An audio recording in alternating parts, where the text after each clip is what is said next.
Hey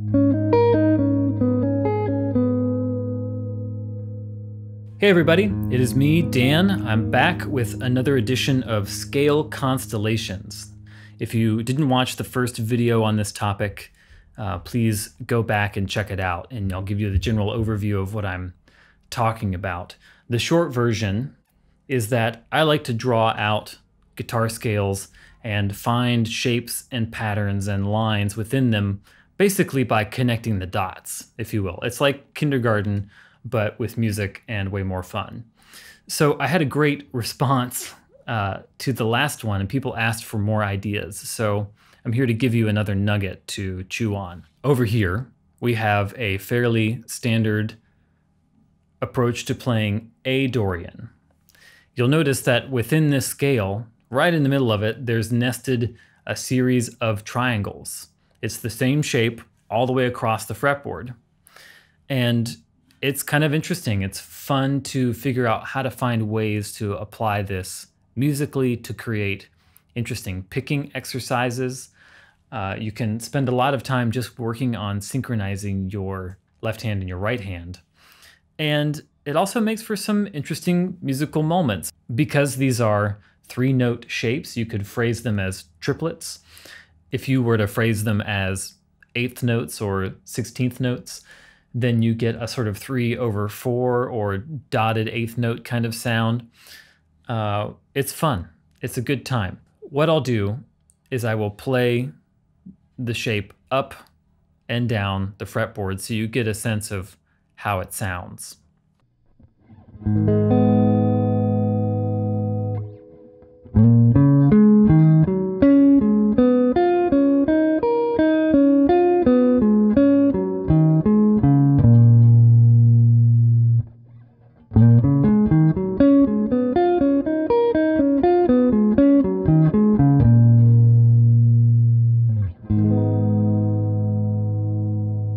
So you may be thinking, Dan, that's pretty cool and all, but what is a wider application of this? Well, if we want to expand our knowledge of the fretboard to a wider area and become more comfortable with playing up and down the neck, then we can take the same concept and slide it up and down a scale tone. Now, what gets interesting about this is that the triangle shape doesn't stay the same anymore. If you slide it down a scale tone so that you're starting it from the root of A, you'll see that the first one has a shape, the second one has another shape, third one has the same shape as the second one, and the fourth one has the same shape as the first one. That sounds a little complicated, but I'll play it for you and you'll see what's going on.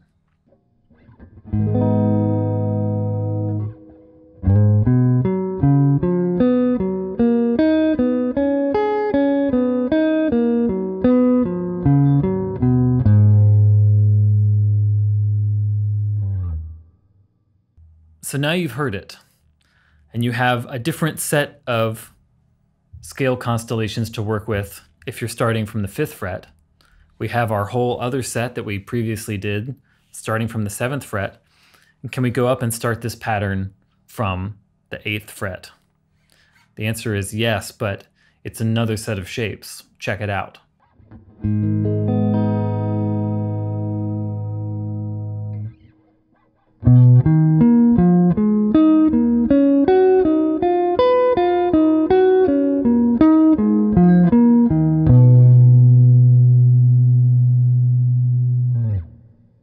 So as you get these shapes under your fingers and into your muscle memory, you can start to create interesting lines and exercises to challenge your ability to move around on the guitar, and also to sort of break out of the rut of just playing scales in sequence up and down, back and forth on the guitar.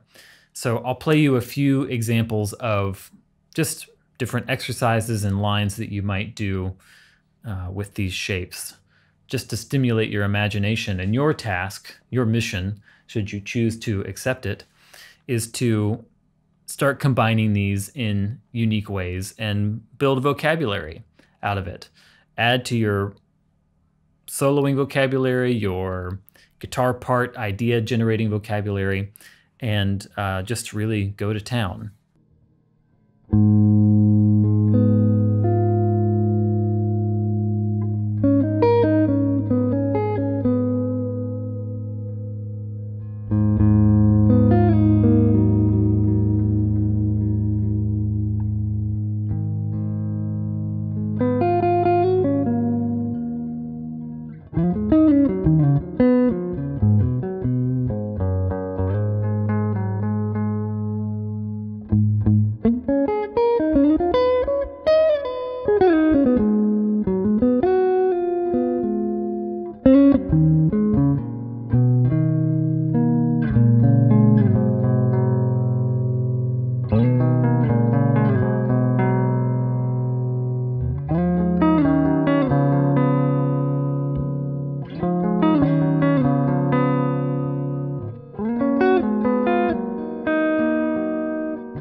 I hope you've enjoyed this.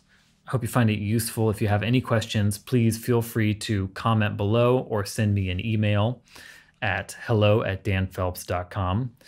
I am Dan P Music on Instagram. You can direct message me there with any thoughts that you have. And I don't know, if you come up with some cool lines or practices, things that are really stimulating you right now, maybe post a video and hashtag Scale Constellations so we can all check it out. It would be really fun if a number of people did that. So thanks a bunch. I will see you again soon.